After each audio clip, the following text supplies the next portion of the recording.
बिस्मिल्लाहिर्रहमानिर्रहीम। बिल्कुल नंगे होकर कपड़े उतार कर गुस्ल किया तो क्या इससे वज़ू होगा या नहीं होगा? अगर कोई शख्स बिल्कुल नंगे होकर गुस्ल कर लेता है, उसके बाद जाके वज़ू करता है तो क्या इसका वज़ू होगा या नहीं होगा? बहुत ही अहम सवाल है।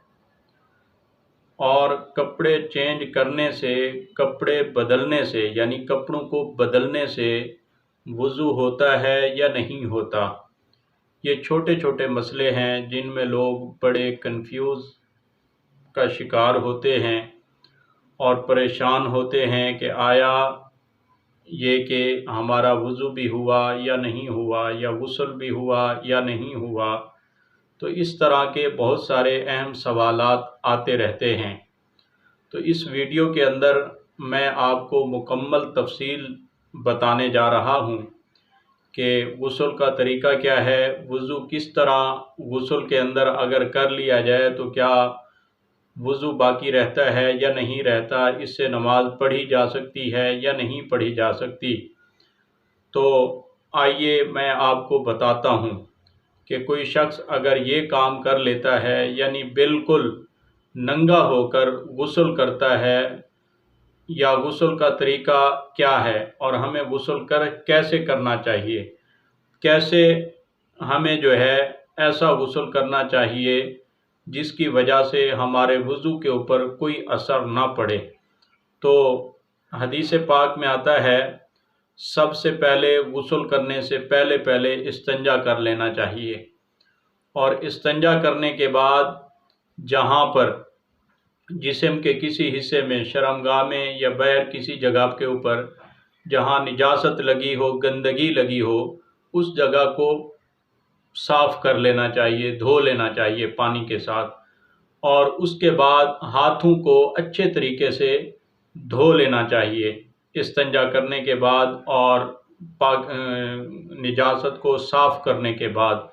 इसके बाद जो है हाथों को धोना चाहिए। हाथों को धोने के बाद कुल्ली कर लेनी चाहिए। कुल्ली के बाद नाक में पानी डालना चाहिए, यानी जिस तरह हम नमाज वाला वज़ू करते हैं इसी तरह वज़ू कर लेना चाहिए। हाथों को धोया जाए, कुल्ली की जाए, नाक में पानी डाला जाए, पूरे चेहरे को धोया जाए, और उसके बाद दोनों बाजू को कोहनियों समेत धोया जाए, और उसके बाद सर का मस्सा किया जाए, फिर दोनों पाँव को धो लिया जाए। और उसके बाद जब ये काम यानी पूरा वज़ू मुकम्मल करने के बाद पूरे जिस्म के ऊपर अच्छे तरीके से पानी को बहा देना चाहिए, पूरे जिस्म के ऊपर। हाँ, पूरे सर से लेकर पाँव तक जितना जिस्म का हिस्सा है, एक बाल के बराबर भी कोई जगह खुश्क ना रहे, पूरे जिस्म को धो लेना चाहिए। अगर एक बाल के बराबर भी कोई चीज़ खुश्क रह गई तो फिर गुस्ल नहीं होगा, वज़ू भी नहीं होगा। अगर इस तरीके से गुस्ल करेंगे तो गुस्ल कर लेने के बाद दोबारा वज़ू की ज़रूरत नहीं पड़ेगी। अगर इस तरीके से वज़ू कर लिया, ताकि चाहे बाद में तौलिए के साथ साफ़ कर लिया जाए और उसके बाद कपड़ों को बदला जाए, कपड़े पहने जाएं, तो वज़ू के ऊपर इससे कोई असर नहीं पड़ता, और इस वज़ू से नमाज भी पढ़ी जा सकती है। हाँ, अगर इस गुस्ल कर लेने के बाद कोई ऐसी चीज़ जिनसे वज़ू टूट जाता है, अगर कोई ऐसी चीज़ लाहिक हो गई, सामने आ गई, तो उससे वज़ू टूट जाएगा, वज़ू दोबारा करना पड़ेगा। यानी जिन चीज़ों से वज़ू टूट जाता है।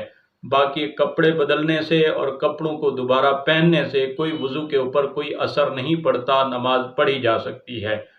और इसी तरह जो है, और अगर सबसे पहले पूरे जो है बदन को धो लिया, गंदगी को साफ़ कर लिया, निजासत साफ़ हो गई, और उसके बाद जो है बाद में कुल्ली कर ली यानी गरारा कर लिया, और नाक में पानी नरम हड्डी तक पहुंचा दिया, फिर भी जो है पूरे जिस्म को अगर धो लिया, एक बाल के बराबर जगह खुश्क ना रही, तो फिर भी मुकम्मल गुस्ल भी हो जाएगा और मुकम्मल वज़ू भी हो जाएगा, और इस वज़ू से भी, इस गुस्ल से भी नमाज पढ़ी जा सकती है।